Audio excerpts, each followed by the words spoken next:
खैर साहब, एक इशू ये है कि ज़ाहिर पहले भी नून लीग एक दफ़ा कह चुकी है इस बात को कि अदम एतमाद के बाद जब इमरान खान साहब की हुकूमत चली गई थी और फिर मामला आ रहा था कि अनपॉपुलर फैसले करने, तो नून लीग इलेक्शन के लिए तैयार थी, इत्तेहादी नहीं माने थे, जिसमें ज़ाहिर पीपल्स पार्टी का वासी जरदारी साहब का नाम आता है। क्या अब भी पीपल्स पार्टी एक रुकावट है कि वो नहीं चाहते हैं कि सिंध हुकूमत भी जाए और वफाक में भी अगर उनको शेयर मिला हुआ है वो भी जाए, और वो नहीं चाहते कि आम इंतखाबात की तरफ सिचुएशन जाए?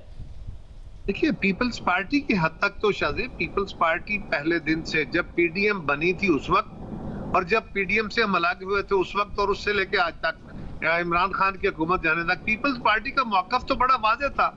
हमारा तो ये मुतालबा ही ये था कि हम धरनों की बजाय, हम रास्ते ब्लॉक करने की बजाय, हम जमहूरी और आईनी तरीका अख्तियार करते हुए उनकी हुकूमत के खिलाफ अदम एतमाद की तहरीक लाए। और उस तहरीक में सबने पहले इत्तेफाक नहीं था, बाद में सबने इत्तेफाक किया और ये किसी के ऊपर बजबर फैसला तो मुसल्लत नहीं था। दूसरा, सबकी राय से हुआ और हम सब इकट्ठे हैं।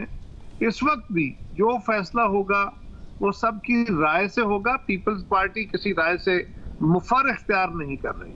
पहली बात, खैर साहब, जो आप लोगों की ज़ाहिर एक पूरी कैंपेन थी इमरान खान साहब को हटाने की, फिर आप लोग हुकूमत में आए, वो उनका रास्ता रोकने के लिए था, बट आप लोग खान साहब का रास्ता रोक पा रहे हैं? आपको नहीं लगता वो ज़्यादा से ज़्यादा ताकतवर होते जा रहे हैं? आपका खुद का ताल्लुक पंजाब से है, जिस तरीके से उन्होंने नून लीग को बुरी तरह शिकस्त दी है, उसके बाद जितना आप लोग प्रोलॉन्ग करेंगे उतना इमरान खान साहब को ज़्यादा ताकतवर करेंगे और पॉपुलर करेंगे या कमज़ोर करेंगे?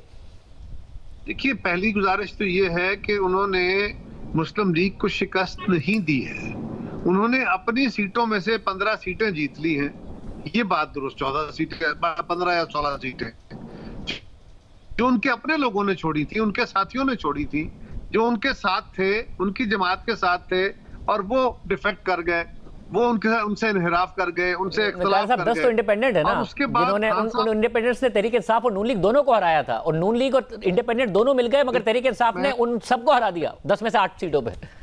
मैं उसी पे गुजारिश कर रहा हूँ कि वो 10 तो वो थे ना जो पीटीआई के टिकट पे जीत के आए थे, और 10 वो लोग थे जो पीटीआई को ज्वाइन किया था, जिन्होंने अब ज्वाइन करके 3.5 साल तक अब एक जमात के साथ रहते हैं तो आप उसके साथ जल हो जाते हैं।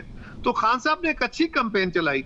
उनकी कैंपेन हालांकि झूठ पे मबनी थी ना, साजिश का बयानिया कोई बयानिया नहीं था, उस पर अदालत का फैसला आ गया, उसके ऊपर नेशनल सिक्योरिटी के भी फैसले आ गए, आप भी जानते हैं।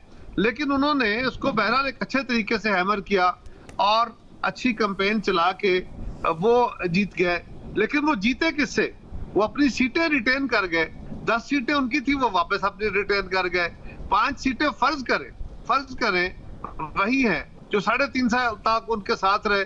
वो मुस्लिम लीग ने उनकी सीटों में से सीटें जीती हैं। ये मुस्लिम लीग की सीटें तो नहीं थी ना जो वो हार गए।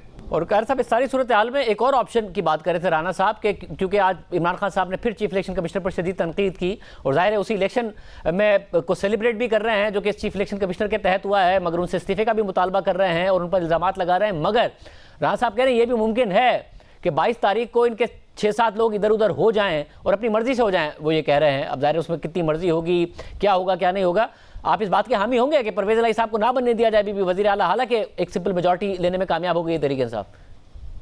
देखिए, पहली गुजारिश तो ये है कि चीफ इलेक्शन कमिश्नर को गालियां देने से इमरान खान साहब का काम नहीं चलेगा।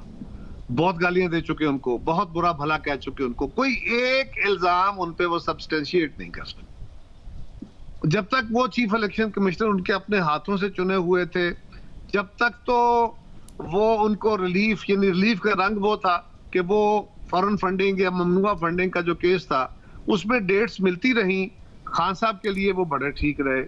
जब उन्होंने अदालत के फैसले और बहुत तवील मुद्दत गुजर जाने के बाद अपोजिशन का भी एक बोझ था, उन्होंने फैसला कर लिया कि अब अदालत ने भी कहा है डे टू डे हियरिंग करें।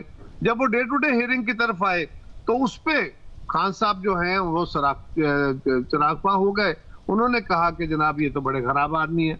अब उनको इस इलेक्शन में भी कोई एक ऐसा इल्जाम जिसको वो किसी सबूत के साथ लगा सके, जिसके अंदर कोई लॉजिक और अकली दलील हो, कोई आपके इल्म में हो तो मुझे बता दीजिए।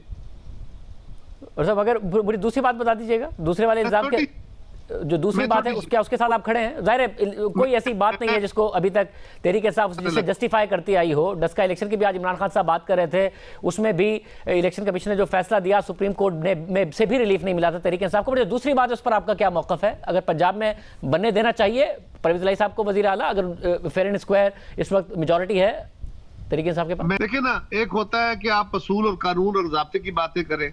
जो कानून असूल ज़ाब्ते खान साहब ने, चौधरी परवेज इलाही साहब ने, साबिक स्पीकर और डिप्टी स्पीकर ने लगाए हैं कि ज़ाब्ते इख्तियार किए हैं, जो सदर ममलकत ने किए, जिस पे सुप्रीम कोर्ट का फैसला भी आ गया, जिस पे हाई कोर्टों के फैसले भी आ गए, अब इसके अंदर भी बिल्कुल हमें तो असूल और कानून के ज़ाब्तों के तहत ही चलना चाहिए। लेकिन एक ज़ाब्ता ये भी है कि do in Rome as Romans do, लेकिन ये कोई मुनासिब नहीं होगा। लिहाजा जमहूरी तरीके से फैसले होने चाहिए। और जमहूरी तरीका यही है कि अगर परवेज इलाही साहब को वजीर आला बनने दिया जाए 22 तारीख को?